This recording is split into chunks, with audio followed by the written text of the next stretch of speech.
ಜಾಗದಲ್ಲಿ ಕೆಲಸ ಮಾಡಬೇಕು ಅನ್ನೋದಿರಲ್ಲ.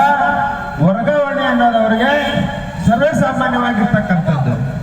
ಆದ್ರೆ ಇಲ್ಲ ಆಗಿರ್ತಕ್ಕಂಥ ವರ್ಗಾವಣೆ ಎಂತಾದಂತಂದ್ರೆ, ರಾಧಮ್ಮ ಅವರೊಬ್ಬ ದಲಿತರು ನಿಯೋಜನೆ, ರಾಧಮ್ಮ ಅವರೊಬ್ಬರು ದಲಿತರು, ರಾಧಮ್ಮ ಅವರೊಬ್ಬ ಮಾದಿಗ ಸಮುದಾಯದವರು ಅಂತಕ್ಕಂಥ ಉದ್ದೇಶ ಇಟ್ಕೊಂಡು ಮೇಲಧಿಕಾರಿಗಳು ಮತ್ತೆ ಶಾಸಕರೇನಿದ್ದಾರೆ ಇವರು ಉದ್ದೇಶಪೂರ್ವಕವಾಗಿ ದಲಿತ ಅಂತಕ್ಕಂಥ ಜಾತಿ ಭೇದದಿಂದ ದೂರ ಮಾಡಿರ್ತಕ್ಕಂಥದ್ದು. ಮೊದಲನೇದಾಗಿ ರಾಧಮ್ಮನವ್ರಿಗೆ ಜಾತಿ ನಿಂದನೆ ಆಗಿದೆ, ಅವ್ರಿಗೆ ಅವಮಾನ ಆಗಿದೆ. ರಾಧಮ್ಮನವ್ರಿಗೆ ಒಬ್ಬರಿಗೆ ಆಗಿರ್ತಕ್ಕಂಥ ಅವಮಾನ ಅಲ್ಲ, ಇದು ಎಲ್ಲ ದಲಿತರಿಗೂ ಆಗಿರ್ತಕ್ಕಂಥ ಅವಮಾನ. ಮತ್ತೆ ಅವರ ಮಕ್ಕಳನ್ನೇನು ಓದಿಸ್ತಾ ಇದ್ರು ಅವರ ಒಂದು ಕ್ಲಾಸಲ್ಲಿ ಮಕ್ಕಳ ಮೇಲೆ ಹಲ್ಲೆ ಆಗಿರ್ತಕ್ಕಂಥದ್ದು, ಮಕ್ಕಳನ್ನ ದೌರ್ಜನ್ಯ ಮಾಡಿರ್ತಕ್ಕಂಥದ್ದು, ಅವ್ರನ್ನ ಬೈದಿರ್ತಕ್ಕಂಥದ್ದು. ಸೊ ಇದ್ರ ವಿರುದ್ಧವಾಗಿ ಸಂಬಂಧಪಟ್ಟ SP ಅವರು, ಸಂಬಂಧಪಟ್ಟ ಲೋಕಲ್ ಸ್ಟೇಷನ್ ಅವರು ಯಾರೆಲ್ಲ ದೌರ್ಜನ್ಯ ಮಾಡಿದರೆ ಇವ್ರ ಮೇಲೆ ಕೂಡಲೇ ಅಟ್ರಾಸಿಟಿ ಕೇಸನ್ನು ಹಾಕ್ಬೇಕು. ಅಟ್ರಾಸಿಟಿ ಕೇಸ್ ಹಾಕಿ ಅವ್ರನ್ನ ಜೈಲಿಗೆ ಹೋಗುವಂತ ಕೆಲಸ ಆಗ್ಲೇಬೇಕು.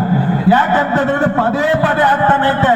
ಇವರು ತುಂಬಾ ಚೆನ್ನಾಗಿ ಹೇಳ್ತಾರೆ, ಈ ಕಾಲದಲ್ಲಿ ಕೂಡ ಜಾತಿ ಎಲ್ಲಿದೆ, ಧರ್ಮ ಎಲ್ಲಿದೆ, ಎಲ್ಲರೂ ಸಮಾನರಂತ ಅರ್ಥ ಮಾಡ್ಕೋಬೇಕು. ಈ ತರ ಮಾತಾಡೋ ಮೂರ್ಖರೆಲ್ಲರೂ ಕೂಡ ಜಾತಿ ಎಲ್ಲಾ ಕಡೆ ಕೆಲಸ ಮಾಡ್ತಾ ಇದೆ, ಆದ್ರೆ ನಮ್ಮ ಜಾತಿಗೆ ಮಾತ್ರ ದೌರ್ಜನ್ಯ ಆಗ್ತಾ ಇದೆ.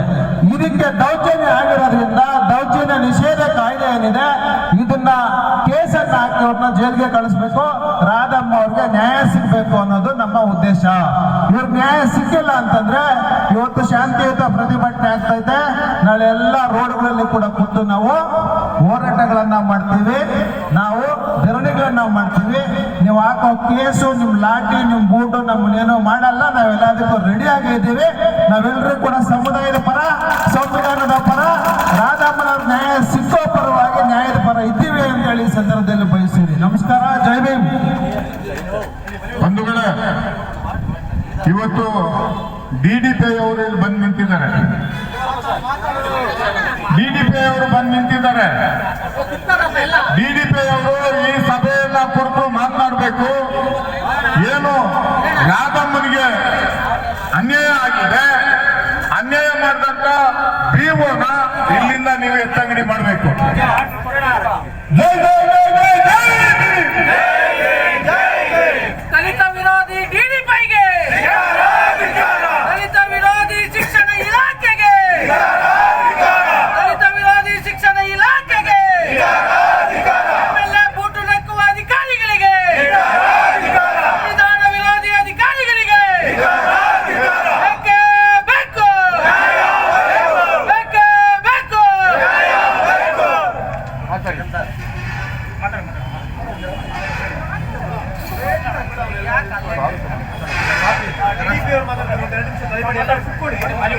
ಮನೆಯಲ್ಲ ಸರ್, ನೀವು ಹೇಳಿ,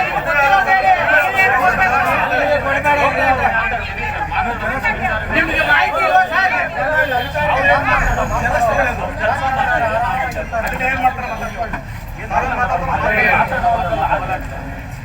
ಮಾತಾಡಿ ಸರ್.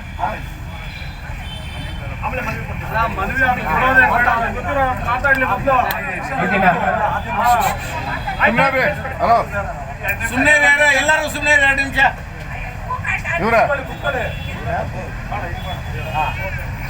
ಈ ದಿನ ರಾಧಮ್ಮನವರ ನಿಯೋಜನೆ ಬಗ್ಗೆ ತಾವೆಲ್ಲರೂ ಸೇರಿ ಪ್ರತಿಭಟನೆಯನ್ನ ಮಾಡ್ತಾ ಇದ್ದೀರಾ.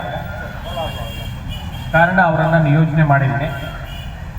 ನಿಯೋಜನೆ ಮಾಡೋದಕ್ಕೆ BO ಅವರು ನನಗೊಂದು ರಿಪೋರ್ಟ್ ಕೊಟ್ಟಿದ್ದಾರೆ.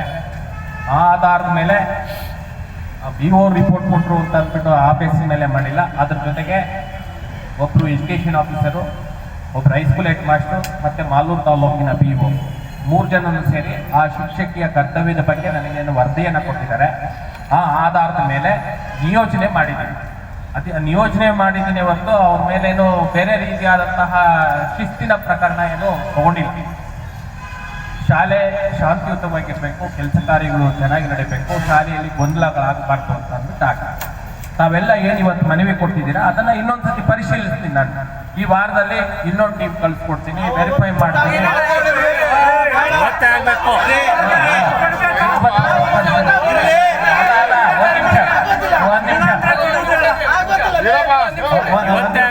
ದಯವಿಟ್ಟು ಎಲ್ಲ ಸಾವಧಾನ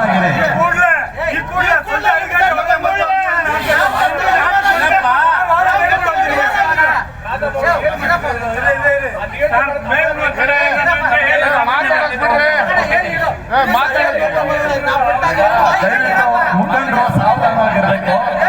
ಅವ್ರ ಕಡೆಯಿಂದ ಏನ್ ನಮಗೆ ಅನುಮತಿ ಸಿಗ್ತದೆ, ಯಾವ ರೀತಿ ಅವರು ಅದನ್ನ ಒಂದು ಪರಿವರ್ತನೆ ಮಾಡ್ತಾರೆ ಅನ್ನೋದನ್ನ ನಾವು ಕೇಳೋದಂತ ದಯವಿಟ್ಟು ಸಾವಧಾನ. ಇಲ್ಲಿ ಎಲ್ಲಾ ಮುಖಂಡರುಗಳೇ ಬಂದಿರೋರು, ಜನ ಯಾರು ಬಂದಿಲ್ಲ ಸರ್. ಒಂದ್ ವೇಳೆ ಜನ ಬಂದಿದ್ರೆ ಇದನ್ನ ತುಂಬೋಗ್ತಾ ಇದ್ರು. ಎಲ್ಲ ಮುಖಂಡರಲ್ಲೇ ಇರೋದ್ರಿಂದ ಅವ್ರು ಎಲ್ಲರೂ ಮಾತಾಡ್ತಾರೆ. ದಯವಿಟ್ಟು ಯಾರು ಮಾತಾಡ್ಬೇಡ್ರಿ. ಬಿ ಅವರು ಏನ್ ಹೇಳ್ತಾರೆ ಕೇಳೋಣ, ಆಮೇಲೆ ನಮ್ ತೀರ್ಮಾನ ನಾವು ಹೇಳೋಣ. ಅಲ್ಲ, ಒಂದ್ ಹೇಳ್ತೀವಿ DDPI ಸಾಹೇಬ್ರೆ, ನೋಡಿ ದಯವಿಟ್ಟು ಅಣ್ಣವ್ರು ಹೇಳ್ದಂಗೆ ನಾವೆಲ್ಲ ಇಲ್ಲಿ ಬಂದಿರತಕ್ಕಂಥದ್ದು ರಾಜ್ಯ ನಾಯಕರುಗಳು, ಜಿಲ್ಲಾ ನಾಯಕರುಗಳು ಅನ್ಸ್ಕೊಂಡಿರುವಂತವ್ರೆ ಬಂದಿರೋದು. ಈ ಜಿಲ್ಲೆಯಲ್ಲಿ ಎಲ್ಲಾ ತಾಲೂಕುಗಳಲ್ಲೂ ನಮ್ಮ ದಲಿತ ಶಿಕ್ಷಕರೇನೆ ತಪ್ಪು ಮಾಡ್ತಾ ಇದ್ದಾರ. ಇದನ್ನ ತಾವು ಉತ್ತರ ಕೊಡ್ಬೇಕಾಗುತ್ತೆ. ಯಾರೋ ಅಲ್ಲಿ ಕೆಲ್ಸಕ್ಕೆ ಬರ್ತಿದ್ದು ಇವರು ವಿಡಿಯೋಗಳು ಮಾಡ್ಕೊಂಡು ಒಂದು ಅಧಿಕಾರಿ ಮೇಲೆ ಬೇರೆ ರೀತಿ ಗೂಬೆ ಕೂರಿಸ್ತಾರೆ. ಅವರು 5 ಕೋಟಿ ರೂಪಾಯಿ ಹಾಕೊಂಡ್ಬಂದು ನಿಮ್ಮ ಶಿಕ್ಷಣ ಇಲಾಖೆಗೆ